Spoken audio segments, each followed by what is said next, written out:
So, everybody, thank you for joining us today. We are pleased to welcome Tim Van Milligan, the Interest Area Coordinator for APTI in the interest area of using type with sales and marketing. Tim has done one presentation with us before, so we're excited to welcome him back. Today, for a quick technical overview, we're using a webinar platform called Adobe Connect. If you've never used Adobe Connect before, there are two main things that you're going to want to address. You'll want to turn on your speakers if they did not automatically turn on when you joined. Although if you did not automatically turn on your speakers when you joined, you're probably going to have a hard time hearing me right now anyways. If you have any technical issues, there are two ways to get in touch with me. That you can type into the chat box in the bottom right-hand corner, and I will address any technical questions as quickly as we can down there. Or you can send an email directly to info@aptinternational.org. And I'll be monitoring my emails throughout the presentation. At the end, when we open up question and answers, you can use the chat box, as you can use the chat box for questions for any concerns or questions you might have during the presentation. But we'll also be opening up the audio lines for anybody who wishes to voice their questions audibly. To enable your microphone when we get to that point, I'm going to pause the slideshow right here. You'll see that right next to the little green speaker icon is a microphone icon. Once we've enabled speaker audio for our attendees, you'll simply click on that microphone once, and your audio line will be set up. Let me pull Tim's presentation up for the day. And as I mentioned before, we're pleased to welcome Tim Van Milligan as our presenter for the day. Tim is a business owner, entrepreneur, and conference speaker based out of Colorado Springs, Colorado.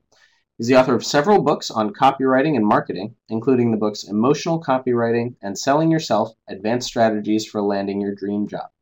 He brings a practical application of the MBTI to the world of sales and marketing, showing how to meet the customer's needs by engaging their natural personality preferences. It is a less stressful way of selling because when you know your customer better than your competitor, you become a consultant instead of a salesman. Tim blogs for APTI and also has his own website, customersecrets.com. With that, Tim, I'm going to turn it over to you, and I'll keep an eye for technical situations or questions. Okay, I hope everybody can hear me. My name is Tim Van Milligan, and first let me say thank you for coming to this webinar. I'm a little bit nervous, as you might tell by my voice. I don't do this very often, and it's always a thrill to have such distinguished people come to these webinars. Sorry. Today, go ahead. Oh, did you say something? Not started your webcam yet. I don't know if you still wanted that or if you wanted me to get rid of that pod. I can start it. This is what I look like. This black thing right here is my microphone, so I'll be speaking into that. Click start sharing, or is it still on the preview? We are not seeing you yet.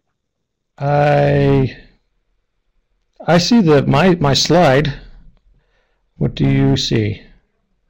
In the webcam section in the top right. Yeah. Oh. I have a start sharing. There we go. Ah, there we go. All right. Okay. Here's my microphone right there. Okay, are we ready? Okay. Today I'm going to be talking about typing for salesmen, and that's kind of my interest area, and it's kind of directed towards the sales area, but it can be used anywhere where you need to type a person. First, I'd like to give a little disclaimer that the information in this presentation is not endorsed by anyone or any group. It's what I use for typing my own prospects, and you're welcome to use it too.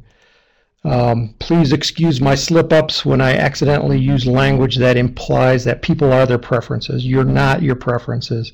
So when I say SJs do this, it's people that have preferences for the SJs may do that.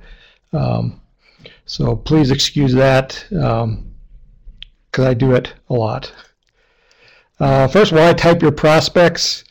One is it allows you to align yourself with the preferences of your prospects. You want to be able to talk to them in their language to make them feel comfortable. Again, it makes you feel comfortable with dealing with you. And it gives you a peek into their mind, because if you know their type, you kind of know what to expect and what they might do, what's more probable. And it gives you a big competitive advantage over your competition. If they're not using this information, they're kind of dumb. This is cutting edge stuff, and the world is going to be going to using type in selling. A little bit of background about myself. As Tony said, I'm an entrepreneur. I've been in business for myself since 1994. Technically, I'm a rocket scientist. I own a rocket company as well as Personality Marketing Limited Liability Company. I'm a copywriter, blogger, author, inventor, and I'm a salesman. That's what I do during the day. I sell. My personality style, I'm not funny. I don't really have a lot of good, captivating stories about relationships. I don't have fancy graphics, but I'm not going to waste your time. I'm going to get direct and be to the point. One of the things that I do is I'm a good teacher at simplifying complex problems. One of my quirks is I say a lot, and you'll notice that, and I apologize for that in advance. The reason is that I'm an introvert, so my brain has to hear the words coming back through my ears, and there has to be this little feedback loop before my words kind of start coming out. You'll notice that it's typical of introverts to say a lot. I'm a little bit controversial. I'm biased, and I kind of speak my mind, and that gets me into a little trouble every now and then. And because of that, people say I'm a little bit arrogant, and arrogant in this term means I'm opinionated. I say what I mean, and I mean what I say. And I seem to make some radical claims without a lot of seemingly little evidence, but actually there is a lot of evidence there. I just don't have the time to go through it all for you. And I don't have superpowers in reading people. This took a lot of observation and a lot of science to put this presentation together that I'm going to give you, and what I use when I type people. So what type am I? This is kind of a little chart I made. I'm an ISTJ, and if you look at my little graph here, it's kind of like an index of clarity. On the top you have extrovert, sensing, feeling, judging. On the bottom, introvert, intuition, thinking, and perceiving. It's kind of like little slide switches. On the introvert side, I'm a little bit introverted, not a whole lot of introvert. My sensing preference is kind of in the middle. I kind of sometimes switch between sensing and intuition, but it favors the sensing side. Between thinking and feeling, I am a very strong thinker. I'm almost pegged on the scale on thinking.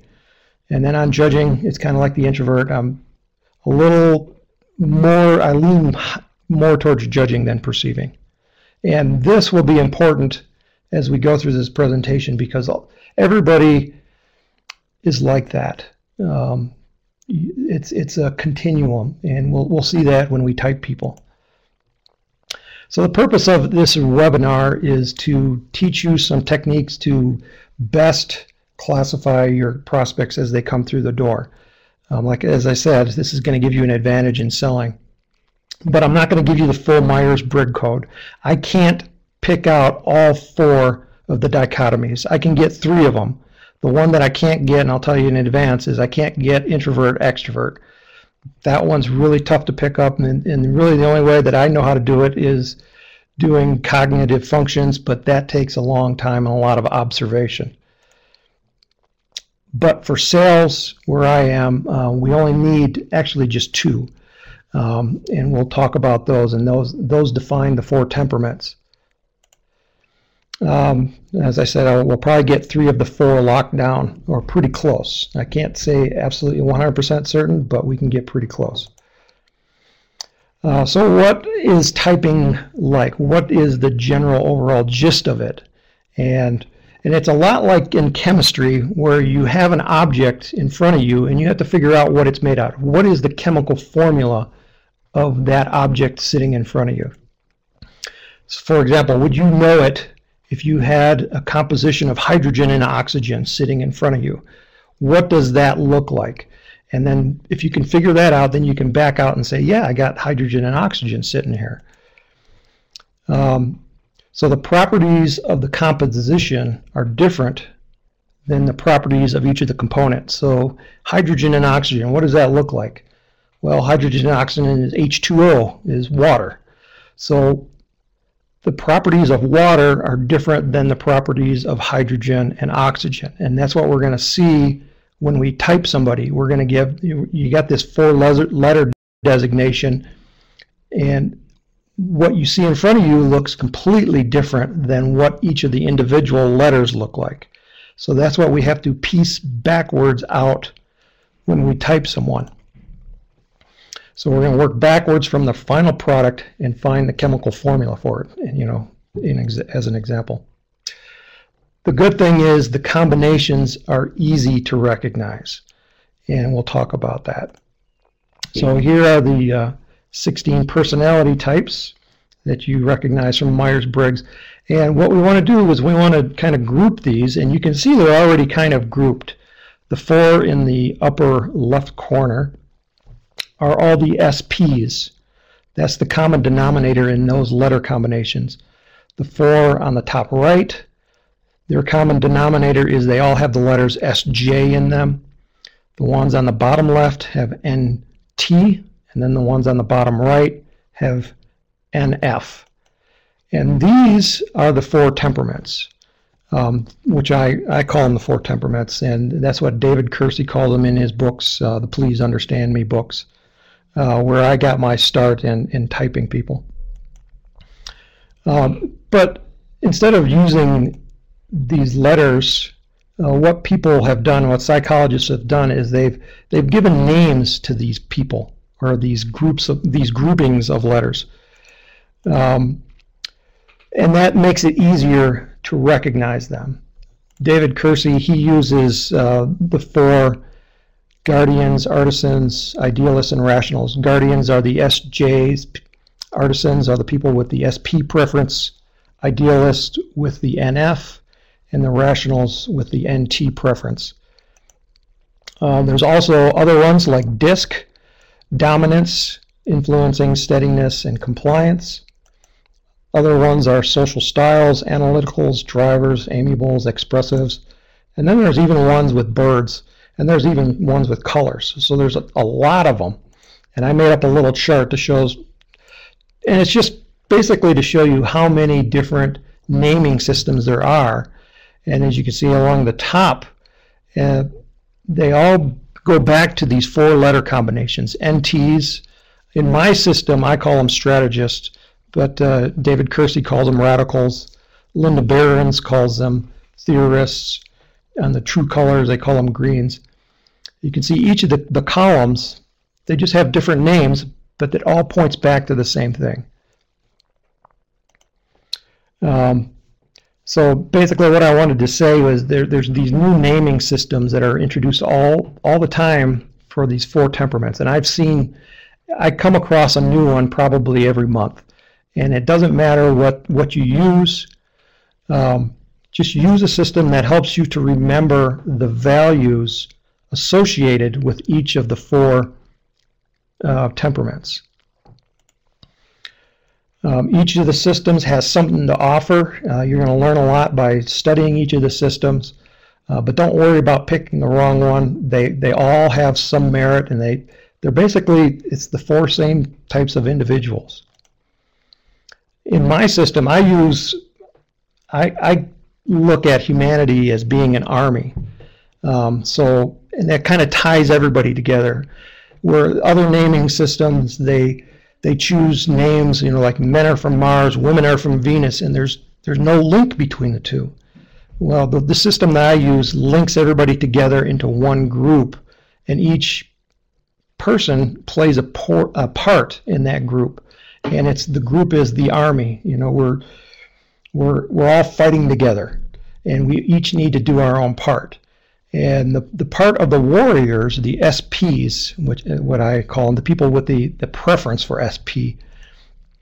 One of the things that I've discovered is they have what's called the fast twitch gene. And if you're into athletics, you know the fast twitch gene is that edge that gives people with the gene an advantage in athletics. It makes them a little bit faster. And this permeates the athletics a lot, where the fastest people are all people with the SP temperament. It gives them an advantage on the battlefield, and it also gives them an advantage in athletics. So they are a lot of times very athletic. They are also very resourceful.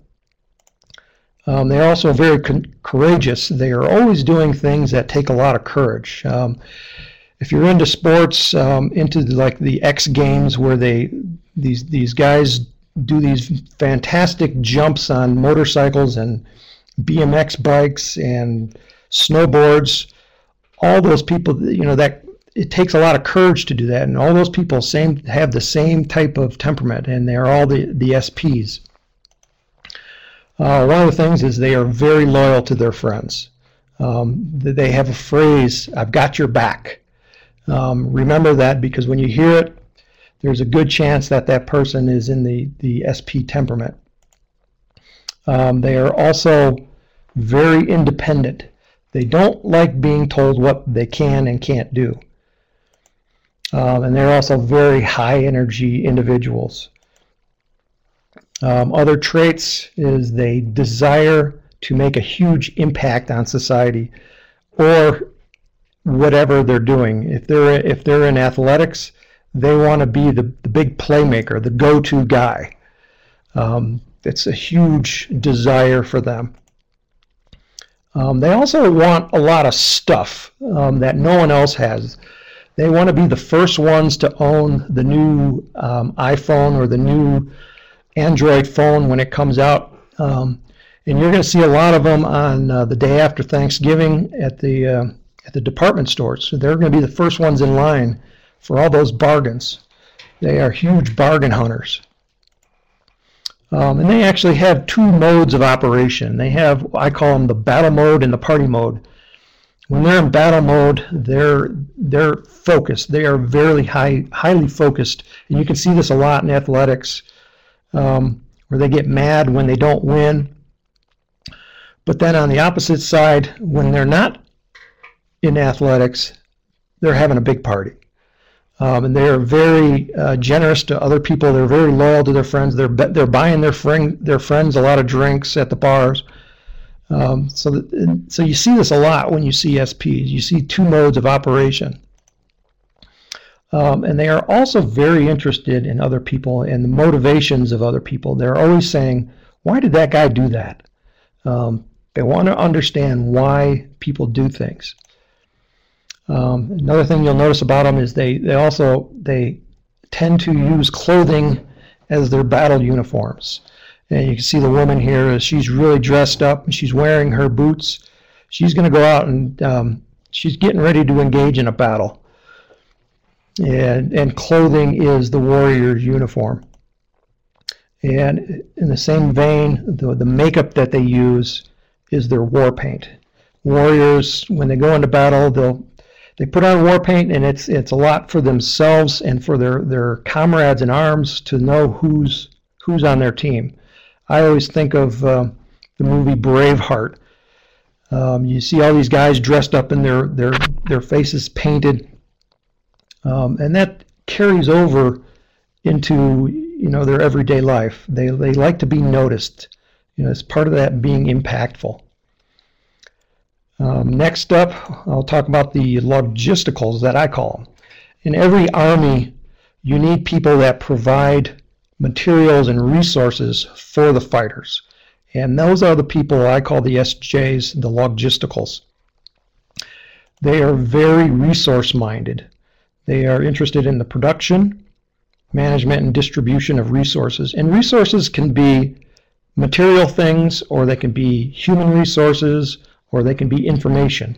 They want to control that distribution of those resources and make sure the right people get it and prevent the wrong people from getting it. And so they are also very defensive minded. They're going to protect the crops. They're going to protect their way of life. They're going to protect traditions. And then this is why I think David Kersey called them guardians, because they're very defensive minded. They are driven by a very high sense of duty. Everybody always calls them serious. They're very down-to-earth folk. A lot of farmers are of the SJ temperament. You'll also see a lot of teachers that are SJs. An easy way to recognize them is when they dress up, it's very businesslike. They are all business. They also respect authority, and they desire consistency, and they stick to their decisions. If you remember at the beginning of my talk, I said I mean what I say and I say what I mean. Basically, I'm sticking to what I say because I believe it. From a sales perspective, they also value durability. They want stuff that lasts. And they also like to give and they like to receive step-by-step directions. So if you get a customer that wants to know exactly how to do it step by step, they want somebody to hold their hand while they do it, it's most likely they're of the SJ temperament. Unfortunately, other people often call them bossy or judgmental, and I get that a lot with me. It's because I've made up my mind already. I'm sticking by my decision. People see that as being bossy. Next, I want to talk about the strategists that I call them. In every army, you need somebody to create the strategy for winning the battle. And this describes the people that have the NT temperament. They are very goal-oriented. They're the ones that use calendars a lot. And their calendars are filled because they have a date by when they want to complete a project. They're also pragmatic. They're going to pick the option that gets them to their goal as fast as possible, even though it might not be the most, how would you say it? Well, I don't know, just pragmatic. They're also very high efficiency experts. They want to use the resources to their maximum potential. They value logic. They want to know exactly what the logical steps are. They value open-mindedness. Now, open-mindedness is, let me explain open-mindedness. Open-mindedness is taking in information that you wouldn't expect. And I'll talk about this a little bit later, but just information that you wouldn't expect, and evaluating it as being equal to other information that has come in. As far as what they do is they respect accomplishment. They respect people that accomplish things. They don't respect people that sit around and do nothing, because basically they just say that those people aren't very goal-oriented. And one of their big fears is they fear being misled. They fear information coming in that is false. They desire to know how systems operate, and they're always digging into, this is why they're drawn to science, because they want to know how things work and what are the boundaries, what's the envelope that things happen in. And in that respect, tiny details are very important. Think of a general interviewing a soldier that has just come off the battlefield, and the general wants to know what's going on over there in the corner on that area, on the west side of the battle, because he needs to know exactly what's happening, and the tiniest details are very important. And they are not trusting unless they can confirm it themselves. And they don't even trust other experts. So they're constantly looking at what expert has said that this is true. And they're going to evaluate that and decide if that expert is worthy of being trusted or not. And they also categorize everything. They make lists of everything. If you go to the library and they catalog the books in certain sections, those were the people with the NTs preference, because they categorize everything. They also consider self-control as one of their high values. They want to be able to control their surroundings. And if you want an easy clue on picking them out of a crowd, they're not very fashion-oriented, kind of like the SP people are. For them, I describe it as, they go to their closet and they figure out what's clean, and then they wear that. And that's kind of a very, broad generalization, but, compared to people of the SP preference, they don't have the high fashion that they do. The last of the 4 temperaments are the NFs. I call them morale officers, because in an army, if your soldiers are discouraged, they're not going to fight. So you need somebody to go in there and lift their spirits. And that's how I view as the NF temperament. They feel their purpose is to mend others emotionally, and particularly to give them courage. When I interact with NFs, I can always feel it, because they're always trying to say, "Oh yeah, you can do it. You can do it." And that's a big clue that you're interacting with an NF and a person with the NF temperament. They value harmony. They want everything to work and everybody to work together, and they hate conflict. They absolutely hate war, even though they're there helping the people get the courage to go into war. They feel they are very empathic. They can feel the feelings of other people. They are relationship driven, and really that's really the only way to help somebody along, is to first create a good relationship so that that person trusts them, so that they can give them encouragement. And they are also risk avoidant in relationships. They don't want to get into a relationship where it's going to end up in conflict. When I see them, when I'm typing them, I'm always looking for soft and fuzzy as far as their appearance goes. If I'm seeing a woman that's wearing a soft, fuzzy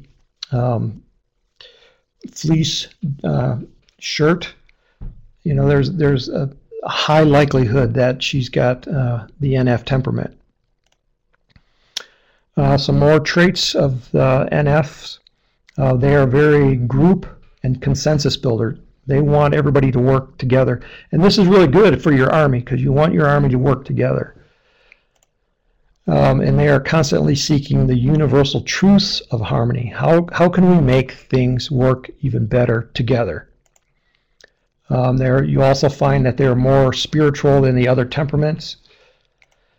And then they believe in word magic. Word magic is the feeling that your words are important. What you say matters. It can really change the environment by what you say. And this is, if you think of poetry, when somebody reads a poem, it's supposed to change that person from the inside. And it's almost magical. And that's where I come up with the word magic, the phrase word magic. And they also value broad-mindedness, and where the people with the NT preference value open-mindedness, they value broad-mindedness, and they're a little bit different. Where open-mindedness is information you don't expect, broad-mindedness is information from a source you didn't expect. So, you don't want to shut out somebody because they might bring you new information. So that's the difference between broad-mindedness and open-mindedness. They sound the same, but in in my system, that's kind of how I determine. And they are big advocates for other people. They want to lift people up. They never want to knock people down. So that little description of the 4 temperaments is important. I wanted to go over it so that everybody knew what to kind of look for and what they value, because what they value, I'm going to be talking about values a lot from here on out. So the process of typing, now we're getting into the step-by-step process, but you have to have that information in the background so you have something to compare it against. So the first step is going to be playing the percentages, and I'm going to go over all these. The next one is to look for the contextual clues, the environmental clues surrounding the person. And these are where the clues start building up. We haven't made a decision yet on the type of the person, or what we think is their dominant preferences at this point. When we start doing that, that's in step 3. Now we're going to start dividing. We're going to take all these clues, and we're going to take them and eliminate some of the temperaments that they can't be in because their values just don't seem to match. And then in the step 4, we're going to look at some physical clues of the person themselves. And then in step 5, the final arbitrator. This is, where the decision actually happens. We're going to look at their values. What are the values of the person? And we're going to compare them back to those values that we just saw just a second ago. So the first key that I want to give you, and this is the most important, there's a lot of ways you can type people, but you have to keep in mind that people of the same personality temperament share the same values or very similar values. Not you have a group of values right here, and the temperament's going to share most of those values in there. Not all of them, but most of them. And that's important because it allows us to type somebody. So if you see somebody and they seem to have those values, and you can say, yeah, that person must fit in that temperament. So the objective is to match the values you perceive the person has to the temperament that those values are the most closely associated with. Always be trying to find out what the prospect values, because that's going to be the most important. So now going back to our first step, the first step was playing the percentages. So if you looked at humanity as a whole, and these percentages I got out of David Kersey's book, the SPs make up about 38% of the population, give or take. The SJs also about 38%. They kind of evenly match. The NFs and the NTs each about 12% each. And if you think about an army and how you would structure an army, if you were going into war, you need a lot of warriors and you need a lot of resources. But you don't need so many strategists. You don't need too many cooks. The old saying, too many cooks spoil the pot, because everybody's throwing in their own ideas. So you don't need a lot of NTs. You don't need a lot of strategists. And you also don't need a lot of people that are giving encouragement. But you need a lot of warriors and you need a lot of resources. So if you were to guess, if somebody was standing in front of you, if you were to guess, my first guess was either going to be an SP or an SJ, just because the percentages say, the odds are in my favor that it's going to be one of those two. So if I guessed SJ, I would be about, my accuracy would be about 38%. So that's our ground floor. But if I narrowed it down, if I took half of that chart and I threw away, if I took the SJ and the NT side and I say, okay, that person cannot be one of those. So what I have left is either an SP or an NF. And now I said they're an SJ or an SP. Now my percentage of accuracy doubles. I'm at 76% because it can only be one of two. And because the warriors make up such a huge percent of the population, I'd be about 76% right most of the time. So that is what I mean by playing the percentages. And we're never going to be 100% sure of somebody's personality. But so we have to, how close can we get? So, if we can get 76% accuracy, that's doing pretty good.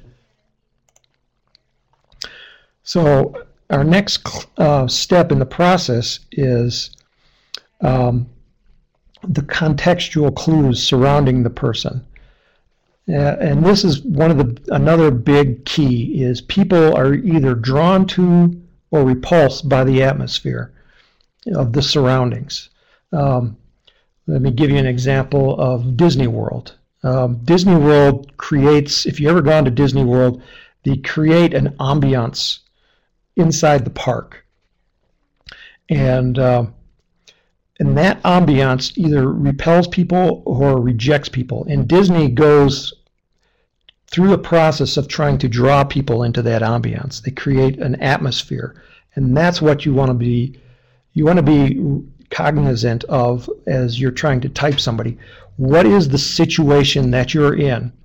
Because certain types are going to either be drawn to that situation or repulsed by them. So then you have to think, okay, then we have this situation, who's going to be attracted to it and who's going to be repulsed by it? So then you have to think of the values that each of the temperaments hold. And the atmosphere, as an aside, is created by the values of the person that created the location. So Disney World, that was the dream of Walt Disney. So he created the ambiance there.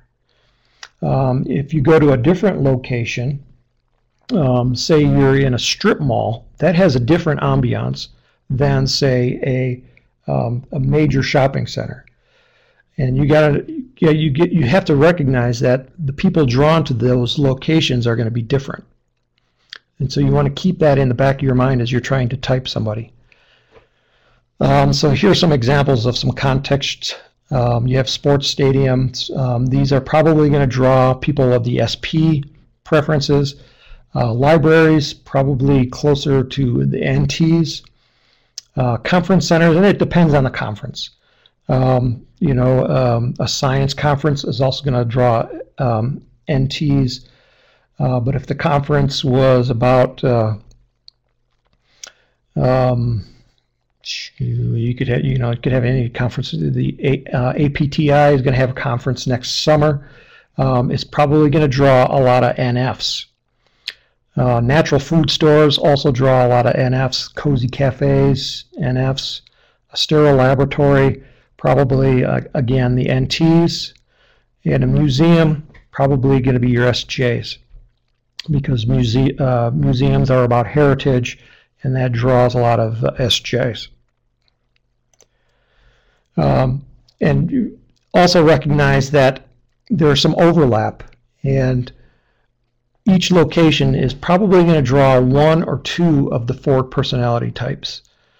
So like a library, I said, it probably draws the NTs, but I bet you there's going to be also a lot of NFs there too. And then you drill down. So we're starting with a big picture, the big atmosphere, where are we at? And then we can constantly drill closer and closer to the individual person that we want to type. What neighborhood do they live in? We just finished up the election a couple days ago, and I'm always impressed by the polls after the election, on election night, where they take a state and they break it up into counties, and then they break the counties up into neighborhoods, and they say that this neighborhood went for this party and this neighborhood went for that party. And you can start to see, patterns. They have red states and blue states, and you see patterns where different personality types kind of congregate towards each other. Another clue you can use is the career the person is in. As we said before, a scientist is probably going to be an NT, or a businessman like myself, probably an SJ. Professional athletes, probably an SP. So the career is also very important. And in typing, this is where type is used a lot, is trying to help people take their preferences and try to put them in a career that fits, that makes them feel happy, and it works. But then you can work backwards from that. So if somebody's already in that career, you could say, oh, okay, they're probably, have this personality type, or there's a good chance they have that personality type. You can also look at the office decor that surrounds the person. I talked before on NF. Their clothing is probably soft and fuzzy, while their office decor is also probably soft and fuzzy. Or has a lot of mementos about relationships. The type of car a person drives is also indicative of their personality type. A muscle car, a sports car, is probably more associated with the SP types than a person with the NF personality type. Then you can go at, okay, now they have a car, and how are they personalizing their car? So I always look at the bumper stickers on cars, and I use this constantly as I'm sitting at a stoplight or something, constantly trying to type the person based on what their bumper sticker says. And I'll give you some examples of those. And we talked about before types of clothing people wear. Today I'm wearing a very nice business shirt. Typically, where I work, I get messy a lot, so a lot of times I'll wear grungy clothes, but today, because I'm more in the office, I'm more business-like.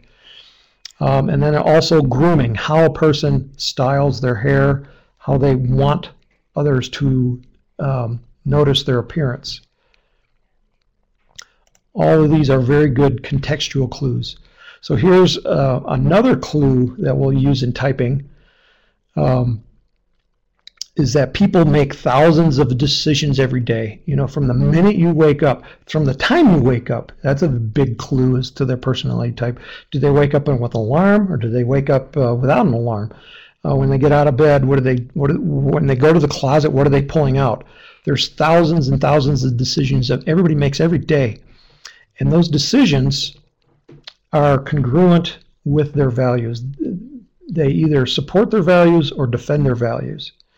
This is why values are so important. For example, how would you want to get your haircut today if you went out to get a haircut? So what would that haircut look like based on your values? What do you want other people to think of you?